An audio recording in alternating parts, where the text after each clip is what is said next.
Wow. Hit the over on the 6.5 cliches in a 1-minute little press conference. That's unbelievable. Go ahead, Wildes. What's your question? Just take it. I should go. Okay. Then you don't need a question. We know where you want to go. All right, listen. What am I not prone to, Wildes? Hyperbole. I am not prone to hyperbole. Really? So I do not say this lightly. The Broncos trade for Russell Wilson will go down in NFL history as one of the worst trades ever. This is a franchise crippling disaster. The 3 players, the 2 firsts, the 2 seconds, a mid-round pick, and the $250 million puts them in a position where right now the Denver Broncos have the worst quarterback situation in the entire NFL. Woo. It's not the worst. He's not the worst quarterback in the NFL, but there is not a single team in the league that would trade their quarterback and the contract that goes along with that quarterback for what the Broncos now have. They are tied to this man through 2027 at the earliest. And what we saw yesterday was a guy who, on the show yesterday, I kind of hedged a bit. Because I remember, did you say you expected a breakout? You said you expected a breakout. Yeah. I didn't argue with you that vociferously because the Colts, while they have a good pass rush, and they did that to my Chiefs, the Colts with no Jonathan Taylor and with Matt Ryan, where he is, I was like, I think the Broncos, no Shaq Leonard, the Broncos should win that game. Yep. And instead, Brew, I just want to play for the audience 3 plays and then I'll shut up. Uh-oh. No, we got to watch It's a top 3. That's actually a bottom 3. You got to. Here is Russell Wilson's 3rd worst play of the night, which is one of the worst plays any quarterback's made all year. Game on the line, could run. Young Russ would have run around the right side, had KJ Hamler wide open. Instead, he fires it in, now you lose. There were 2 plays worse than that. Show me number 2, please. This was, at the moment, the worst pick I had ever seen Russell Wilson throw. They're in field goal range in a game where field goals matter, and that's just an arm punt. It's really weird. For no reason. Just totally inexplicable. I don't get it. And then, the single worst play I've ever seen Russell Wilson make, given the context of it's 3rd down, there's 2 minutes, 10 seconds left. The Colts, all you need there, by the way, you don't even want a touchdown there. A touchdown doesn't end the game. It probably does. A first down officially ends the game. Taking a sack is fine. Anything is fine other than that. Brew, it was the worst primetime game I've ever seen and one of the worst quarterbacking performances I've ever seen. Look, you certainly have the momentum. All right?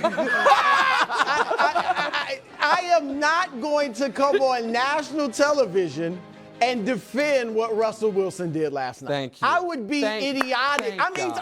Come on. I'm an objective journalist. You guys know I'm from the New York Times. Objective journalist. Of course. All right.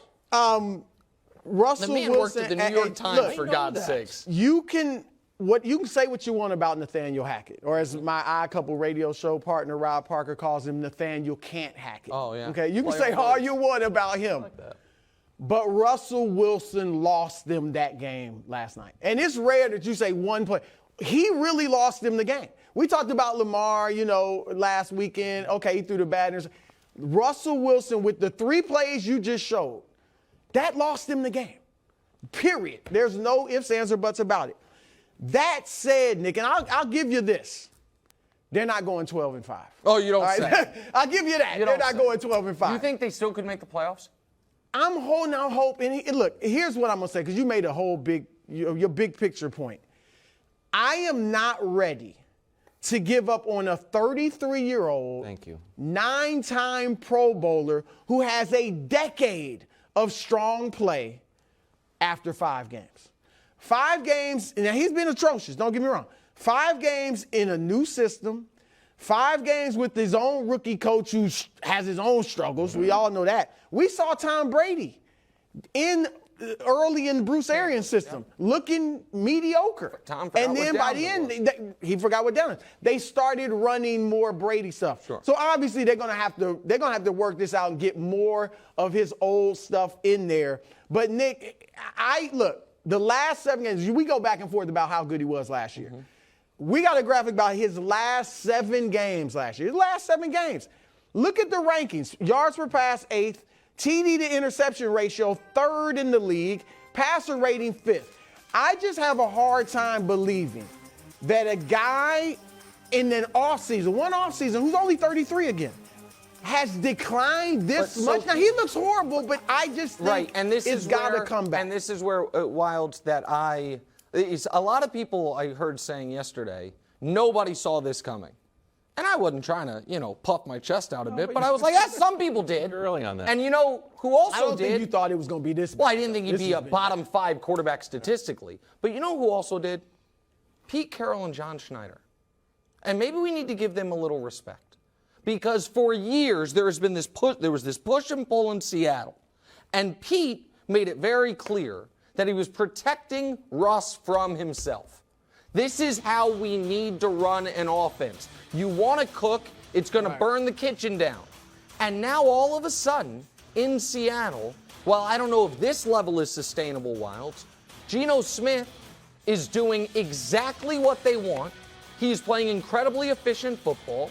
And their issues are on defense. You put that Seattle offense together with this Denver defense, you'd have one of the best teams in football. And so, but Geno's not going to keep that up. No, probably, but simple football. It is simple football, and it's also, to me, speaks to when Brew talks about, and others, Russ's passer rating and touchdown interception ratio at the end in Seattle.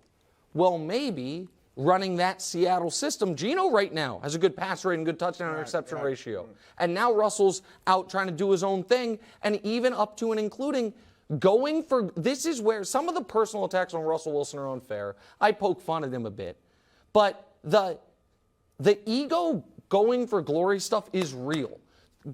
Passing into the end zone when they were up 3 before regulation is just bad football, but it's to try to get that moment. Just like the decision he made at the end of overtime is bad football. Instead of either running the ball or doing whatever it takes to put your team in position to win, that's glory-seeking play on the field, and it's not winning. Okay, so I'm going to do 3 things. I'm going to tell you what I know, what I'm confused by, and what I hope. Here's what I know. The Broncos are very, very bad on offense. Hubs, can we show the full screen on how bad the Broncos offense is? Points per game, they're 31st. Look at this. Third down percentage, they're 29th. Red zone touchdown percentage, last. Penalties, that's a Hackett thing, the most. 3 and outs, the most. But here's what I'm confused by.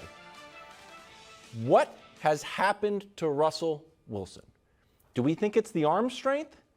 I don't think so. I don't think there's been a his measurable the one thing. It looks okay. I mean, he missed a few, but it's not like he shot. Ran that one like great play where you ran into the ref. That was that was. I'm not going to brag but it's about not like when you saw Eli's arm was shot or Big Ben's or arm even Peyton was shot. Yes. Right. The thing that I'm confused by is this.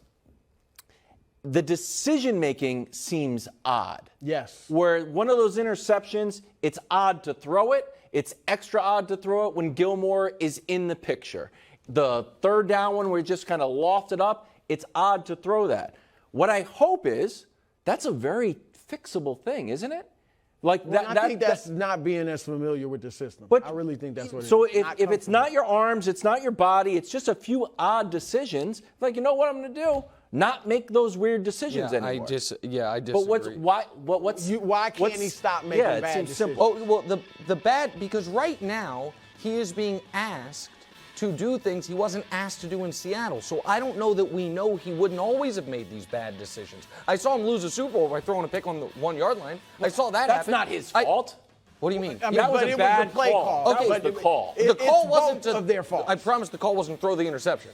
The call was to throw the ball. No, that was not his fault. Okay, it's both of them. It's him and Pete Carroll. Sure, maybe Pete Carroll once again has to play protect him from himself, and Malcolm Butler made a great play, but I didn't see that happen. I also think there is an element, and I think this is where some of the bitterness from his teammates comes from, that maybe we were underrating DK Metcalf's ability to go get 50-50 balls. Maybe we were underrating Tyler Lockett's very unique talent on catching go balls, which is there was a 1.5-year period where passes Russell threw to Tyler Lockett, he had a perfect passer rating. It was like a 17-game sample. We all gave Russ all the credit for that. And I understand they don't have Tim Patrick, But we were talking about Jerry Jeudy and KJ Hamler, and it was like, okay, he's going to have great receivers here. Maybe there was not enough credit given to what Russ's teammates were doing, and I think this is the key part of the game that is not coming back. Maybe when he was throwing the ball, decisions were easier and more passing lanes were open because one of the 11 on defense was assigned to worry about him as a runner. And he's going to have to start running more. And he won't. He did it for like 1.5 drives yesterday, and they got a field goal out of one of them. Russell Wilson, the fourth and short at the end of overtime, and we showed it to you. I don't know if we have time to run it again, but right when he takes the snap, it's open around the right side. And the young Russell Wilson, the old Russell Wilson, the previous Russell Wilson, I should say, takes that ball, rolls out to his right, and the linebackers are frozen. They don't know what to do. If I come to him, he's going to throw a little. Right there, it's there. You just go. Maybe you don't score, but you don't need to score. You need 1 yard. 1 yard. And he doesn't even look for it.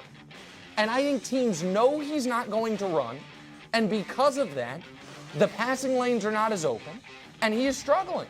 It was such an important part of his game, and it's just gone. I think you brought up a bunch of maybes and who didn't get enough credit. I have felt that Russell Wilson carried Pete Carroll. And I'm going to be honest. Now, Pete Carroll was a great college coach at USC. We know that. But had not done anything really noteworthy in the NFL before Russell Wilson. He coached with 3 teams for 6 seasons and had 2 winning seasons.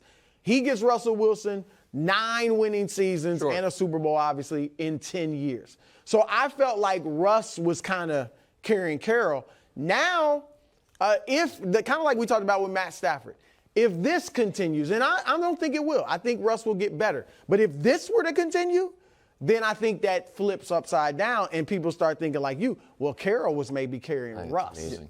So that's what's at stake. Pete Carroll losing his job. I know, and now Pete Carroll looks like Coach of the Year. Gino's comeback player of the year, the rare comeback player of the year without suffering an injury, just like come back from the depths of your career. Thanks for watching. Subscribe here to get more from the show and to check out clips from other shows on FS1.